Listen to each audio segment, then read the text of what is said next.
शायद आज चूंकि वो टीचर हैं तो उन्हें इसके बारे में ज्यादा ट्रेनिंग है तो ज्यादा अच्छे से आप लोगों को समझा पाएंगे। स्वागत है मैम आपका। जय भीम सर। और सुनने वाले सभी दर्शकों को जय भीम।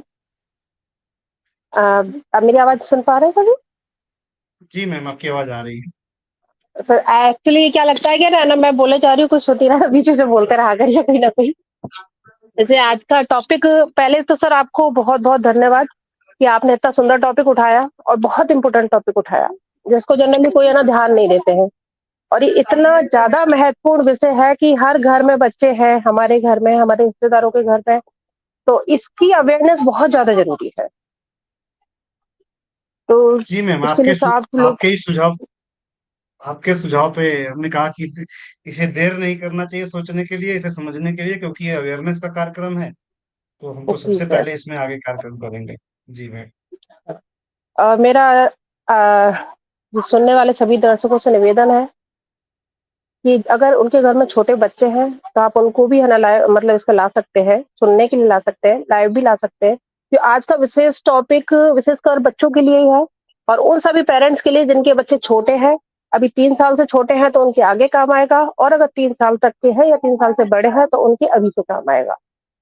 तो आज हम जो चर्चा करने वाले हैं वो गुड टच बैड टच की चर्चा करने वाले हैं, जो सुनने में बहुत इजी लगता है लेकिन बहुत ज्यादा इंपॉर्टेंट टॉपिक है। तो सबसे पहले तो मैं यही बताऊंगी, मैं थोड़ा नर्वस हूँ तो थोड़ा प्लीज। नहीं नहीं मैम, आपका स्वागत है। आप बताएं, चाहे तो मैं प्रेजेंटेशन शो करता हूँ, आप उसे पढ़ सकती हैं। नहीं सर, मैं मैं आपसे विजिट। मैं अपनी पहले थोड़ा अपनी तरफ से शुरुआत करती हूँ, फिर उसके बाद आपका भी कर लेंगे। अगर आप अपना पहले रखना चाहें तो आप रख सकते हैं। नहीं नहीं, रखें मैम, कोई दिक्कत नहीं, आप रखें, बात हाँ रखें हाँ। अपनी बात। जी। जी, हाँ सर, तो आज के टॉपिक में हम बच्चों की सुरक्षा की बात कर रहे हैं। तो बच्चों की सुरक्षा उन अजनबियों से ही नहीं, बल्कि अपनों से भी। ऐसे अपनों से जो कि हमारे निजी भी रिश्तेदार भी हो सकते हैं, दूर के रिश्तेदार भी हो सकते हैं, और इतने खास हो सकते हैं कि जिन्हें हम सपने में भी नहीं सोच सकते कि वो ऐसा कुछ कर सकते हैं। इसमें महिला भी हो सकती है, पुरुष भी हो सकती है, और इसका शिकार घर की बच्चियां ही नहीं, बच्चे भी हो सकते हैं, मतलब लड़के भी हो सकते हैं। कई लोग ये सोचते हैं कि है ना लड़कियां हैं हमारी तो दिक्कत होगी, लड़के तो हमें क्या दिक्कत है। लेकिन ये जो गुड टच बैड टच, ये लड़कों के लिए भी, क्योंकि इसका ज्यादातर शिकार लड़कों को भी होना पड़ता है।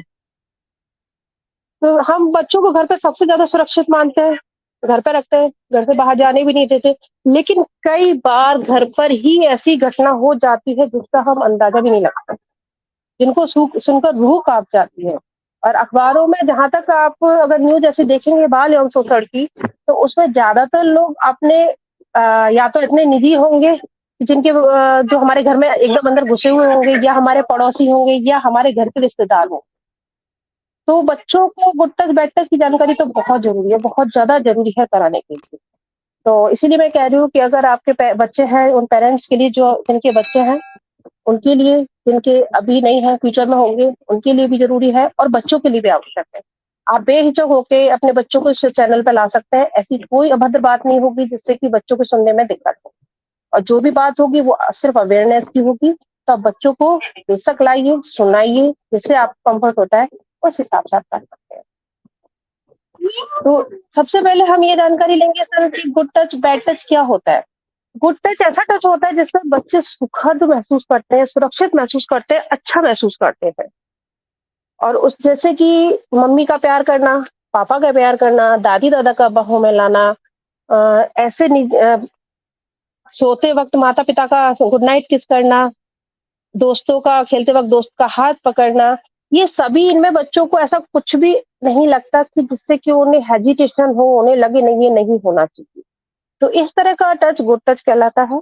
और अगर इसके विपरीत, अगर किसी के भी टच से बच्चे को ऐसा लगता है ये नहीं होना चाहिए, बच्चा असहज हो जाता है, तो वो गुड बैड टच की श्रेणी में आता है।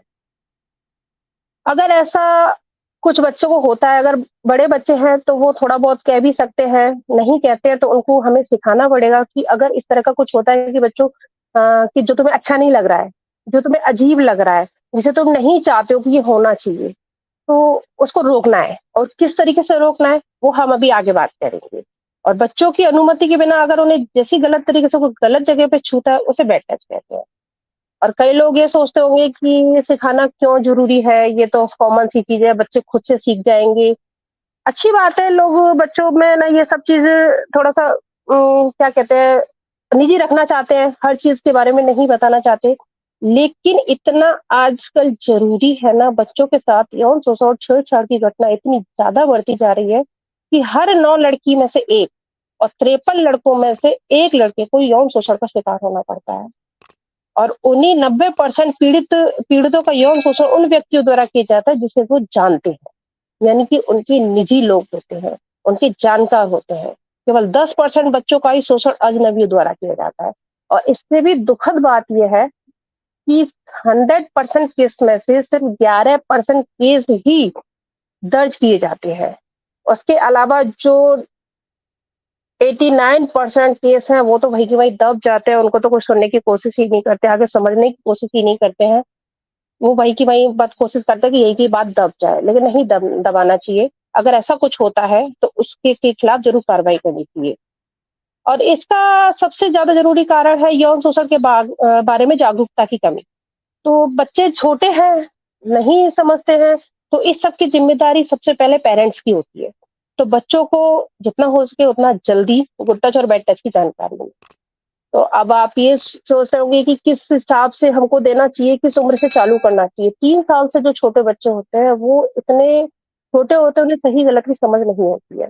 3 साल के बाद बच्चे विभिन्न व्यवहारों के माध्यम से दुर्व्यवहार के प्रति अपनी प्रतिक्रिया व्यक्त कर सकते हैं। तो 3 साल के बाद से आप बच्चों को गुड टच, बैड टच की जानकारी देना चालू कर देना चाहिए। अब इसमें हम किस तरीके से सिखा सकते हैं? तो सबसे पहली बात तो ये बच्चों से खुलकर बात करें। अगर बच्चा जैसे चीज़ों को सीखने लायक हो तो जो हम शॉर्टकट में बात करते हैं, नहीं बेटा ये जगह है। नहीं, उसको खुल के बताओ कि ये आपकी जननांग है बेटा। इसको आपको है ना ये आपके लिए बहुत ज़रूरी है। ये आपका प्राइवेट पार्ट है। इसको हर कोई नहीं देख सकता, इसको आपको कोई छू नहीं सकता, आपकी मर्ज़ी के बिना। तो जितना जल्दी हो सके उनकी बच्चों को अच्छे और बुरे स्पर्श के बारे में खुलकर बात करें। बच्चों के शरीर की सभी जानकारी दें, सभी बिना किसी संकोच के दें। तो अगर बता देंगे तो जितना जल्दी बताएँगे पेरेंट्स के लिए बेहतर होगा, बाद में वो किसी और से सीखेंगे, आधी-अधूरी जानकारी लेंगे तो आधी-अधूरी जानकारी का तो फिर देख ही लीजिए अधजल-गगरी छलकत जाए। उल्टी-सीधी जानकारी लेंगे और फिर उल्टा-सीधा सीखेंगे और उल्टा-सीधा काम करेंगे फिर। तो सबसे पहले उनको निजी पार्ट की जानकारी देनी पड़ेगी, उनके प्राइवेट पार्ट की जानकारी देनी होगी। सबसे पहले तो उनको बताना होगा कि आपके चेहरे पे होंठ है जो कि हर कोई इनको छू नहीं सकता है। ये सिर्फ़ आप चाहोगे तभी कोई आपको मतलब मम्मी टच कर सकती है, पापा टच कर सकते हैं, दादी-दादा अगर कुछ कर रहे हैं तो मतलब साफ करना हो या कुछ खिलाना-पिलाना है, तो टच कर सकते हैं। अगर उसके अलावा कोई और घर का या बाहर का कोई भी पर्सन आपके होठों को नहीं छू सकता है, चाहे फिर वो लड़का हो, चाहे वो लड़की हो। पहले तो दिमाग से ये चीज़ निकालनी होगी कि हमें सिर्फ़ लड़कियों को सिखाना है। ये चीज़ लड़कों और लड़की सबको सिखाना होगा।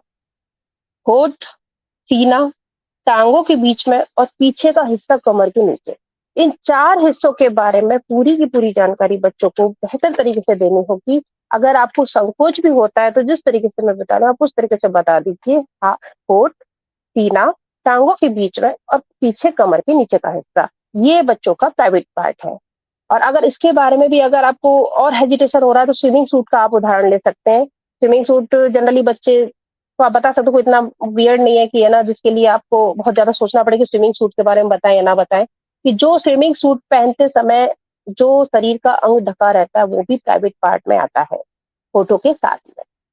इसके अलावा बच्चों को स्पर्श का अंतर समझाएँ कि जो माता-पिता का स्पर्श होता है, उस स्पर्श को और कोई और अगर आपको छूता है, तो उस स्पर्श में क्या अंतर है? मात एक तो ज़बरदस्ती का स्पर्श किया गया, जिसमें बच्चे असहज महसूस कर रहे हैं, तो वो बैड टच के अंतर्गत आता है। और अगर कोई प्यार करता है, सिर पे हाथ फेर रहा है, आशीर्वाद दे रहा है, पीठ थपथपा रहा है शाबाशी में, तो ये गुड टच में आता है। माता-पिता के अलावा जैसे शिक्षक हैं, तो शिक्षक भी है ना शाबाशी दे सकते हैं, प्यार कर सकते हैं, छोटे बच्चे होते हैं, तो उनको भी ये चीज़ समझ में आनी चाहिए बच्चों को कि ये हमें अच्छा लग रहा है या बुरा लग रहा है। तो कई बार ऐसी घटना हो जाती है कि है ना शिक्षक पे हम भरोसा करते हैं, बड़ी क्लास में कुछ ना कुछ कांड हो जाते हैं। तो वो भी जानकारी देनी चाहिए कि अगर शिक्षक छू रहे हैं तो किस तरीके से छू रहे हैं। वैसे बड़ी क्लास में बच्चे आते-आते बहुत समझदार हो जाते हैं, तो छोटी क्लास से शुरू किया जाए। छोटी क्लास से जब जब छोटे हो 3री क्लास से बच्चे स्कूल जाने लग जाते हैं, ढाई 3 साल से, तभी से बच्चों को ये सब जानकारी देनी चाहिए। इसके अलावा बच्चों की आप जितना हो सके उतना ज़्यादा से ज़्यादा बात करें, उनसे उनकी हर एक एक्टिविटी को आप नोटिस करें कि बच्चे कब खुश रह रहे हैं, कब डिप्रेस रह रहे हैं, कब किसी से अलग-अलग कटे-कटे रह रहे हैं, दुखी रह रहे हैं, और अगर ऐसा है तो उससे कारण पूछें। प्यार से, बातों में बातों से पूछें, उसको बच्चों को धमकाएँ नहीं, और किसी भी तरह से मतलब ऐसे बच्चे और ना डर जाएँ। अगर बच्चे किसी तरह से असहज महसूस कर रहे हैं, घर में भी अगर ऐसा व्यवहार कर रहे हैं कि उनको बहुत अजीब लग रहा है उनको देख के बच्चों को, आप खुद महसूस कर पाओगे। अगर बच्चे शांत हैं तो आपको खुद को महसूस हो जाएगा कि बच्चे हमारे शांत क्यों हैं। अगर बच्चे खुश हैं तो हमको पता चल जाए हाँ, चलो सब ठीक है।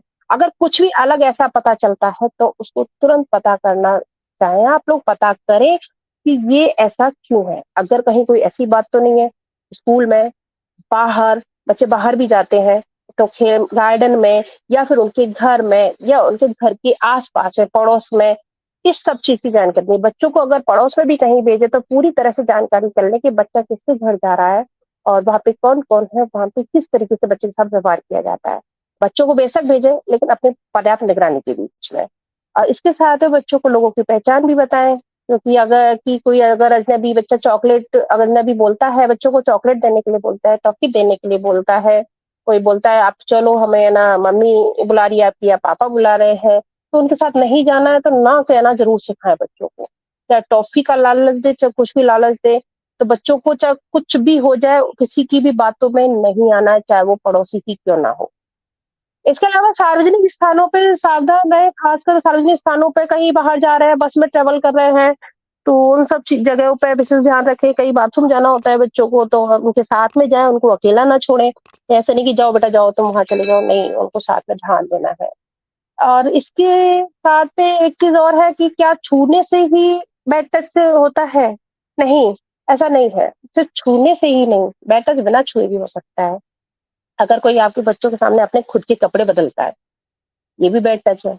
अगर बच्चों को कहे आप अपने कपड़े उतारो, आप अपना पैंट उतारो या अपना शर्ट उतारो या अपना फ्रॉक उतारो, हम तुम्हें प्यार करेंगे, हम तुम्हें ना अ, अच्छे कपड़े पहनाएँगी, किसी भी तरह का लालच दे, अगर इस तरह की बात करे तो बच्चों को समझो ऐसा बच्चे को नहीं करना है, कपड़े ना तो उतारने हैं, ना किसी को उतारने देने हैं। अगर कोई आपके सामने कपड़े बदलता है, तो आप तुरंत सावधान हो जाएँ, ये ऐसा क्यों कर रहे हैं?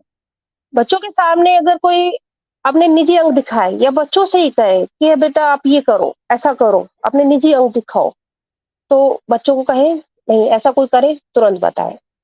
ऐसा करे तो ये भी बैड टच में आता है। कोई गलत चीज़ खिलाए, नशीली चीज़ खाने को दे, बच्चों को कोई गंदी तस्वीर दिखाए, गंदा वीडियो दिखाए या गंदा ऑडियो सुनाए या गंदी तस्वीर बच्चों की खींचने की कोशिश करे, ये सभी बैड टच के तहत आते हैं।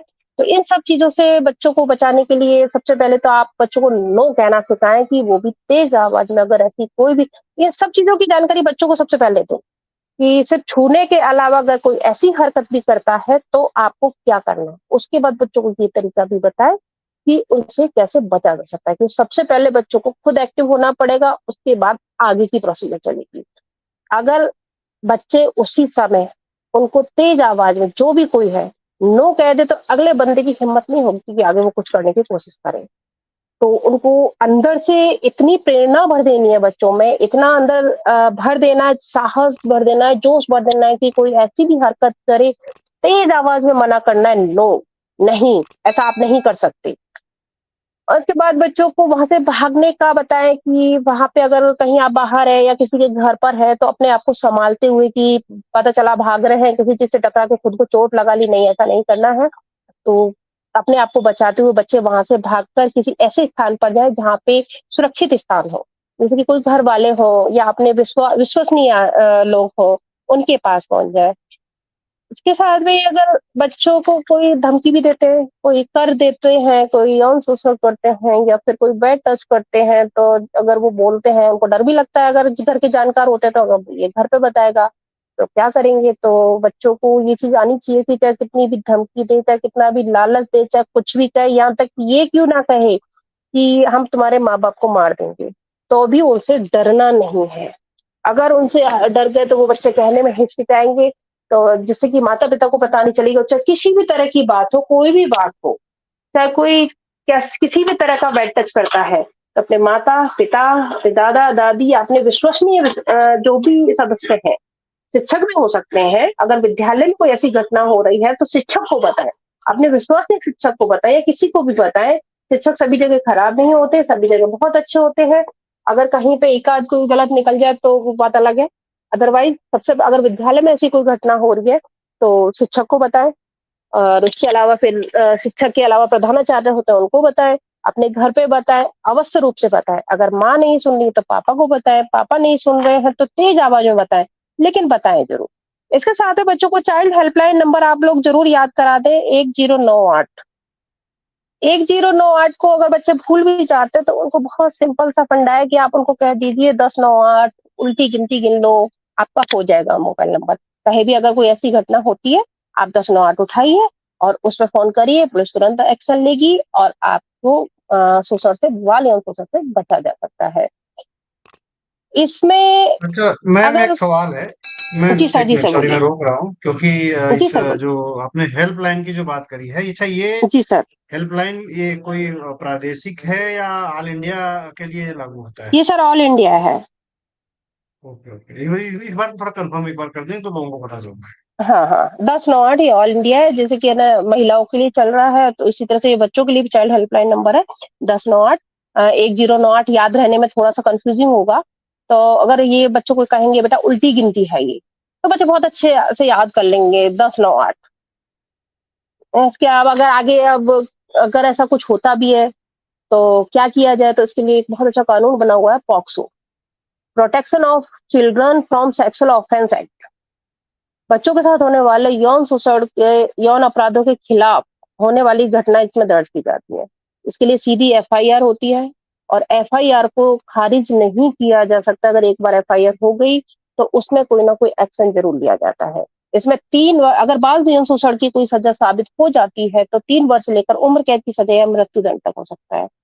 अच्छा, आप सभी से निवेदन है, सभी पेरेंट्स से, अगर बच्चे हैं तो बच्चों से भी कि सभी बच्चे अगर मेरी आवाज़ कोई सुन रहे हैं, अगर कोई बच्चे हैं मेरे इस पे चैनल पे, तो आप लोग सभी बेटा पहले तो अपने मन से ये डर निकालना कि हमें कोई कुछ कर सकता है। अगर कोई कुछ करने की कोशिश करता है, तो सबसे पहले उनको खुद से जवाब देना है नो करके। ना तेज़ आवाज़ में बोलना है कि अगला सुनकर ही शक पका जाए कि मुझे ये कैसे करूँगा। उसके अलावा जो भी घटना है वहाँ से भागना है, अपने माता-पिता को, अपने विश्वसनीय सदस्य को, घर के विश्वसनीय सभी सदस्य जो भी हैं आपके घर में दादा-दादी, मम्मी-पापा ज़रूर बताना है। उस अगर उसी समय एट अ टाइम नहीं है तो जब भी घर में आए तब बताना है, लेकिन बताना ज़रूर है, किसी धमकी से डरना नहीं है। और ये जो हेल्पलाइन नंबर बताया है, इस हेल्पलाइन नंबर पे बच्चे कई बार खुराफात दिमाग से कर देते हैं, तो वो काम नहीं करना है, उसका भी थोड़ा ध्यान रखना है बच्चों को। तो बच्चों की एक तो गतिविधि पे अवश्य ध्यान दें, बच्चा खुश है या दुखी है। अगर इसे बच्चा नहीं बता पा रहा है तो उससे हम पता तो कर लेंगे कि अगर बच्चे दुखी है तो क्यों हो रहा है, अगर किसके साथ हो रहा है, सारी चीज़ हम पता कर पाएँगे उससे। तो अगर इसी जानकारी के साथ आप सभी के बच्चों के भी सुरक्षित भविष्य की कामना करती हूँ। मेरा प्रेज़ेंटेशन यहीं पे ख़त्म है। सर कुछ कमी रह गई हो तो आप बता दें सर?